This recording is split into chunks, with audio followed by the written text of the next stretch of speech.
पिशाचिनी बनारस का बूट बंगला भाग 2। तंत्र जागरण की रात। भैरव कुंज की आग को महीनों बीत गए थे। लोगों ने सोचा अब सब खत्म हो गया, लेकिन पूर्णिमा की रात बनारस के घाटों पर अजीब घटने लगा। भूतों के किस्से पसंद हैं? राम कुमार चैनल को अभी सब्सक्राइब करें। नई और डरावनी कहानियों के लिए घंटी दबाना न भूलें। राम कुमार, जहां डर का नया पता है। धन्यवाद। गंगा का पानी लाल पड़ गया। पंडित लोग बोले, ये अपशकुन है।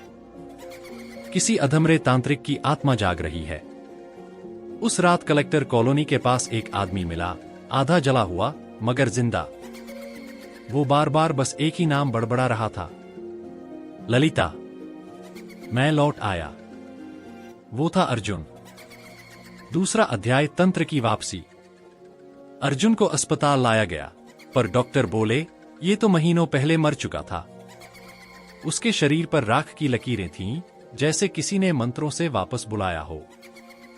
रात को जब डॉक्टर कमरे से निकले, अर्जुन ने आंखें खोली।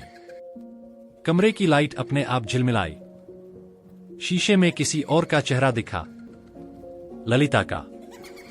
वो बोली, मैंने कहा था अर्जुन, अगली पूर्णिमा को लौटूंगी। अब तू मेरा साथी बनेगा। इस बार मोक्ष नहीं, अमरता मिलेगी।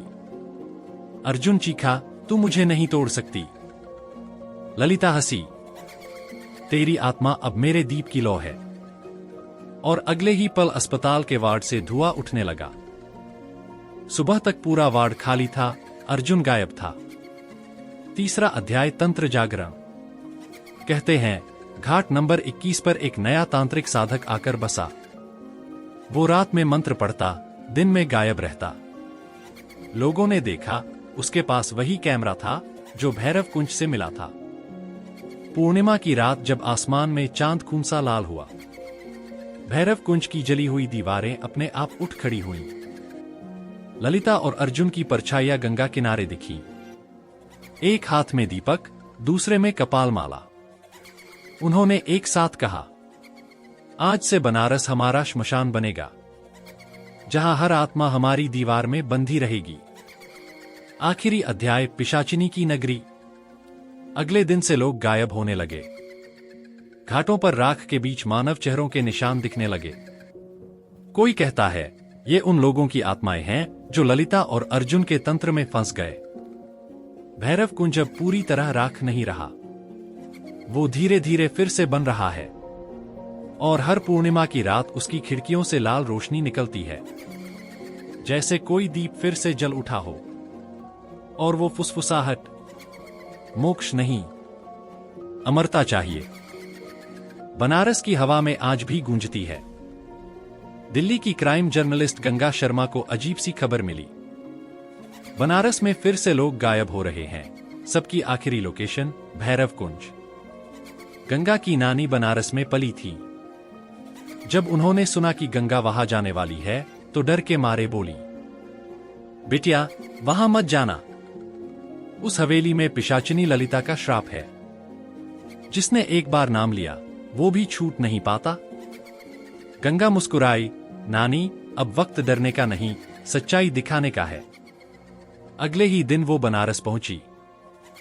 गंगा के घाट, वही पुरानी गलियां, और बीच में वीरान हवेली भैरव कुंज, अब आधी टूटी, पर दीवारों पर ताजे तिलक के निशान। रात को गंगा हवेली में दाखिल हुई। अंदर जाते ही उसे दीवार पर जलता एक दीपक दिखा, जबकि वहां कोई नहीं था। उसने मोबाइल से रिकॉर्डिंग शुरू की, तभी हवा में आवाज आई, मोक्ष चाहिए या अमरता। गंगा डर गई, पर बोली, मैं सच जानने आई हूं। अचानक दीवार पर लिखा उभर आया, सच वही देख सकता है जो मरा नहीं, पर जिंदा भी नहीं। कमरे में धुआं फैला और उसके सामने अर्जुन खड़ा था, आधा इंसान आधा राख का पुतला। वो बोला, भाग जा लड़की, नहीं तो ललिता तुझे दीप बना देगी। गंगा ने कैमरा उठाया, मुझे बताओ ललिता कौन थी? अर्जुन की आंखों से राख झरने लगी। ललिता एक साध्वी थी, जिसे उसके पति ने तंत्र साधना में जिंदा जला दिया। उसकी आत्मा ने बनारस की हर अपूर्ण आत्मा को अपने दीपों में बांध लिया है। तीसरा अध्याय, भैरव कुंज का द्वार। गंगा ने दीवार पर खुदे मंत्रों को पढ़ा। भैरव रक्षति सत्यम मुक्तम भवेत। जैसे ही उसने ये मंत्र दोहराया, जमीन फट गई। नीचे एक गुप्त तहखाना था, जहां सैकड़ों दीपक जल रहे थे। हर दीप में किसी चेहरे की परछाई थी। उनमें से एक चेहरा रवि का था। गंगा रो पड़ी, मैं तुझे मुक्त करूंगी। तभी पीछे से आवाज आई, क्यों छुड़ाना चाहती है मुझे? ललिता वहां खड़ी थी, सफेद साड़ी पर राख, बाल हवा में उड़ते हुए और आंखों में आग। हर दीप एक आत्मा है जिसने मोक्ष चाहा, और अब तू आएगी मेरी जगह। गंगा ने कांपते हुए कहा, मैं पिशाचिनी को नहीं, औरत को मुक्त करूंगी। उसने कैमरे में ललिता की तस्वीर दिखाई, वही पुरानी मुस्कुराती फोटो।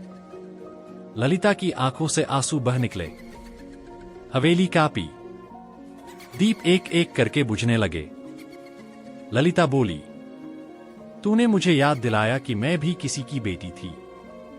वो गंगा के पैर छूकर राख में बदल गई। आखिरी अध्याय, अधूरी छाया।